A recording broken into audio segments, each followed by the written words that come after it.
What's up, guys? It is good to be back. Happy Thanksgiving if you're watching this right when we just dropped the video. Super stoked to be here in our new studio space, sharing a really cool product drop with you from BKB Boards. Now, if you don't know, I absolutely love this company.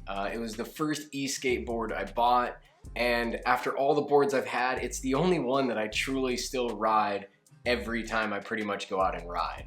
Now, the board's been rebuilt, I've added a battery, I've done a lot of things to it. It's totally different. The deck's different. There's few parts that are left, but in its heart, it's still a BKB. So today, BKB is launching a brand new product, the BKB Voyager. The remote on an electric skateboard is just so important. Having it fit really well in your hand, connect really well to your board, give you the right modes and settings and stuff like that it's really hard to find, to be honest. So I started with the VX1 remote.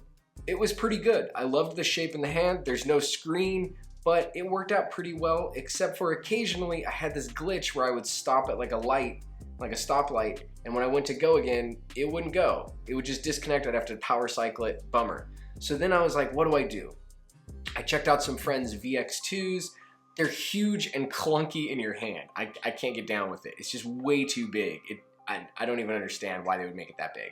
So then I jumped over to the Hoyt Puck. Now the Hoyt Puck, if you guys haven't seen one, looks like this. Now this is just the shell because I've removed the insides, but the connectivity is supposed to be perfect with these. But the ergonomics are, I mean, it's really, this is what we're going with?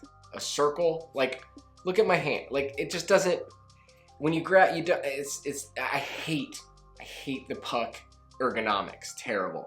But the connectivity and everything was working so solid compared to my VX1, I was like, I'll stick with it.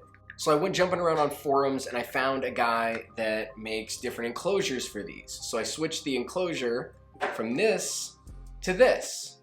And I really like this. This is what I've been using for months now. I absolutely love it. It fits really well in my hand. It has a little pinky catch right here, which is cool. So it's like I solved the ergonomics problem that this had, and now the connectivity is good, but there's no features, which is not the end of the world, but it's kind of a bummer. Plus, the fit and finish looks just janky. It's like, how do you get all of these features into one remote? I don't think really any of the companies have until maybe now. Here it is, the BKB Voyager. It's super ergonomic. It's shaped really, really cool, and it fits perfectly in my hand. My hand's not straining. Like, to give you the example again, like, look at my hand. Like, there's nowhere for my pinky. It just kind of is in like a bear claw. And I don't have giant hands. Guys with big hands, like, it looks hilarious trying to hold this. The BKB Voyager, on the other hand, it fits really, really nice. It's got a 0.95 inch screen right here on the top. This will give you a lot of information. I'll get to that in a second. It's also got this cool joystick, this red joystick. Now, it does move in every direction, but just the up and down axis is all that actually affects the board. The left and the right don't do anything currently. Maybe they could in the future. I don't know, maybe accessories or something. And I thought that'd be really weird. I was like, oh man, this is gonna suck. You're gonna start going, it's gonna go to the side, and it's gonna feel all weird. It doesn't suck at all. It is so comfortable, and it's like, it almost feels better. I think it does feel better that I have like more range of motion in the joystick going forward, so you're not, I don't know, it feels really, really good. Don't let that deter you from this, because I thought it would be a bummer. For sure did. It's got two buttons here. It's got a power button and it's got a settings button. So just looking at the outside of the remote, it's built really nicely. It's built with a really sturdy feeling plastic. Now this is a beta version of it, so there were some case issues where it comes apart a little too easy. All that's being solved though in the production is what we've been told. And what's really great about BKB, man, this is what sets this company apart, is they listen to and include the customers in the conversation when they develop a new product. They reached out to 50 of their customers and contacted us and asked if we wanted to be in the beta. They got the feedback from us and they implemented that feedback. For instance, one of the things people really wanted was more grip on the remote. So they're including laser cut grip that was like grip tape, basically stickers that will go on so it'll be a little grippier, because it is a little slick.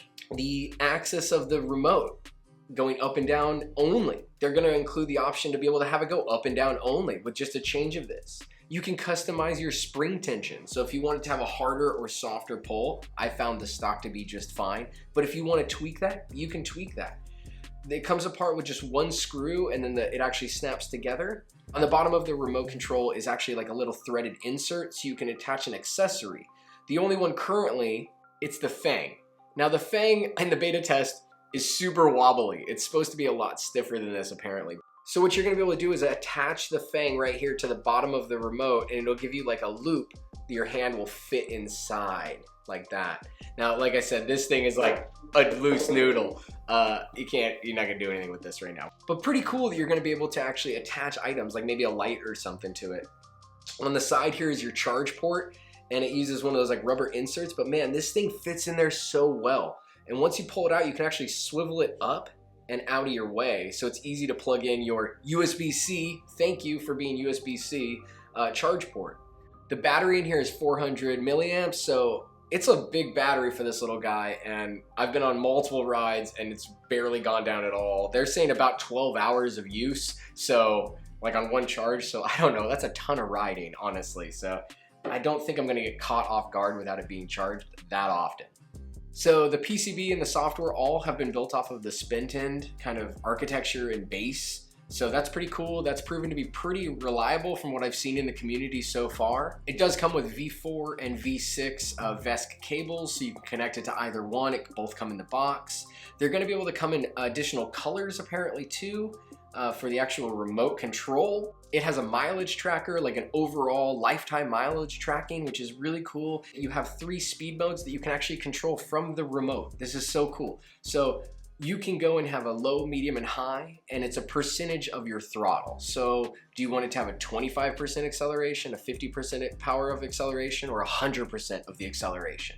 So I actually changed mine. I think it starts at 25, 50, and 100, or 25, 75, and 100. I switched mine, so I have my 100 at high. I've got my medium at like 85, so it's just a little bit less than like the full tilt. And then I've got a low mode at like 30 or something, just if I hand it to someone that they want to try the board, that's what I'd probably give it to them at.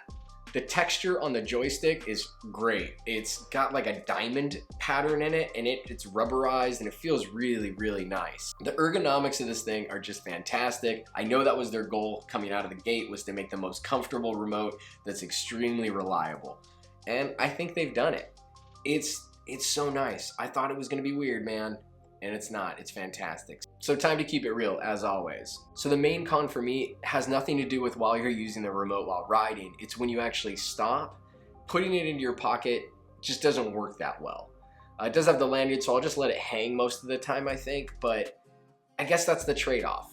If you'd like an ergonomic remote like this, it's just not gonna fit as well in your pocket like a Puck would or a VX1, but I care more about how it actually feels while I'm using it and riding the board and the connectivity and that kind of stuff and the joystick, so I don't think it's that big of a deal. I'm willing to accept the fact that it won't slip easily into my pocket, but it works really well when I'm actually using the thing. So that's the BKB Voyager, absolutely awesome remote control. I definitely recommend snagging one. Click the link in the description, it'll help out the channel a little bit. And if you guys have questions or comments, drop them down below. I'll be happy to answer them. I'll see you guys next time.